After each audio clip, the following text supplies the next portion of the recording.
Hey everyone, this is Karen. Welcome to my channel. So today I want to talk about how to stop planning and start living. I want to talk about the master plan.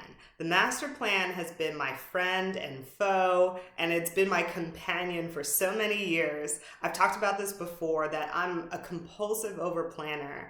And, you know, at a first glance, you might be wondering, why do we want to stop planning, right? Planning seems like a great characteristic to have. I'm super organized. Maybe some of you watching this video is super organized. What's wrong with planning? Isn't that what people teach us that we should be doing? Wrong. We have to get rid of the master plan, because the master plan causes us so much anxiety. Anytime anything falls short of my master plan, there's a bump in the road. It's like all is lost. I'm doomed. What am I supposed to do now? I just go down this train wreck of anxiety, and it's really because something that's happening in real life is not measuring up to this master plan I have. And why does the master plan cause us so much anxiety? Because it's not normal. It's not natural. It's not natural. We are constantly evolving human beings, and everything around us is constantly evolving. The real skill we need to learn, rather than planning, is how to move with the flow of life. They say everything in nature follows the path of least resistance except humans. We just love this idea of struggling and banging our heads against the wall. And they say water is the most powerful element because it's perfectly non-resistant. It just flows. So when we really take this and apply it to ourselves, we can see that being non-resistant and very often going with the flow is really how we tune into our power. And that's how we really start to achieve our goals and get to where we're going.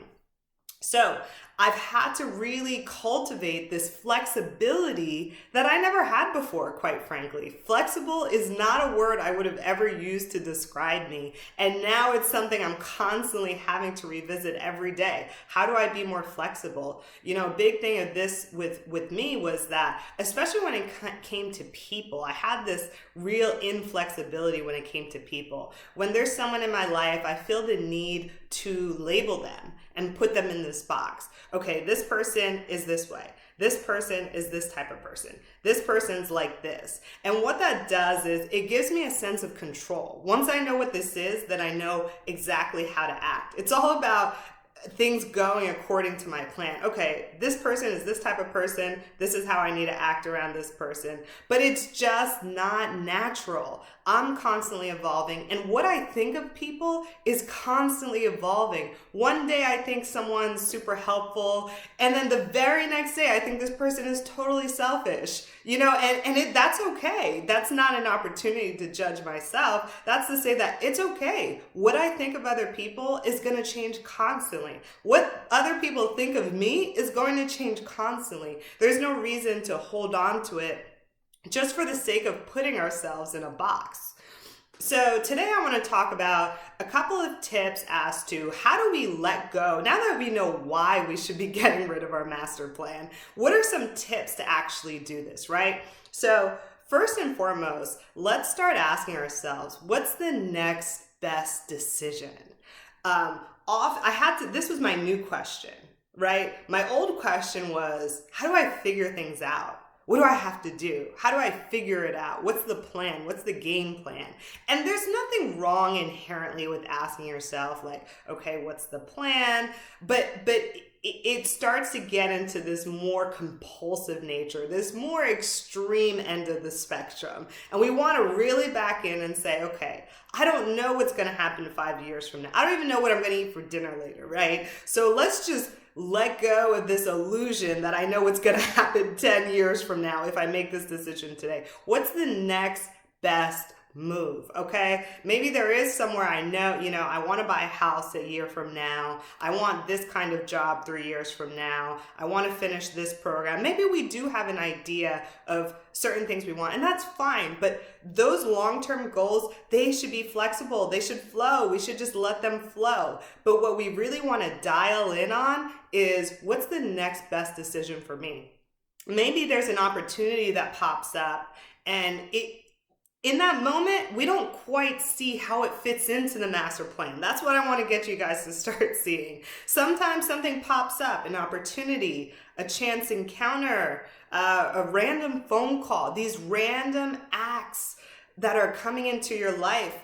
Start to move with them rather than resist them, because very often we shut it down because we don't see how it fits into our master plan.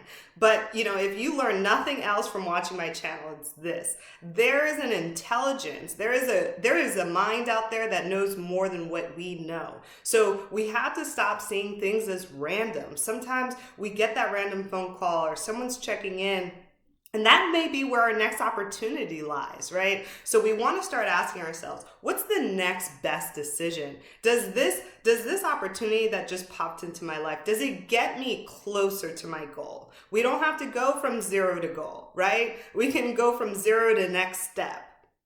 All right, number 2. Living one day at a time. I know, it's so cliche, live one day at a time. This is one of those adages that when someone would tell me, I would be like, oh, eye roll, so unhelpful. Why are you saying this to me? But it's so true. And there are a lot of historical figures, people we would consider to be very successful people who have really lived by this, one day at a time. What do I need to do today? That's where sometimes checklists come into handy. Daily routines, we don't have to be super rigid in our daily routines or our checklists, but it just gets us to focus our attention on today. And it really gets us taking our attention away from the future, which the future always comes with anxiety. It's always this anxiety of like, how is the future going to look? What is all this uncertainty I'm feeling right now, and how can I control it? All right. Number 3, I want to get you guys to start asking yourselves, what have I left undone? And this is so important because what I found is once I get into those anxious mind patterns, that anxiety, trying to figure things out, that anxiety, once I get into that pattern, what I realize is that I leave a lot of things undone. Anxiety, it's like I'm worrying about something that may or may never happen 5 years from now, while I'm leaving a lot of things in the present moment undone. So I want you guys to take out a sheet of paper and write down 10 things that you are leaving undone. What have you said to yourself you're gonna do that you haven't done yet? Make that list. Maybe you plan on getting rid of some clothes. Maybe you plan on cleaning out your trunk. Maybe there's an appointment you plan to make for someone, a pet, a loved one, whatever. What have you told yourself you're going to do that you haven't done? What have you told other people you're going to do? Maybe you told someone you would help them paint a room in their house and you haven't lived up to that, right? We want to start living with integrity, and that's really going to change our anxiety, and it's really going to put it at ease once we start getting rid of stuff on our to-do list.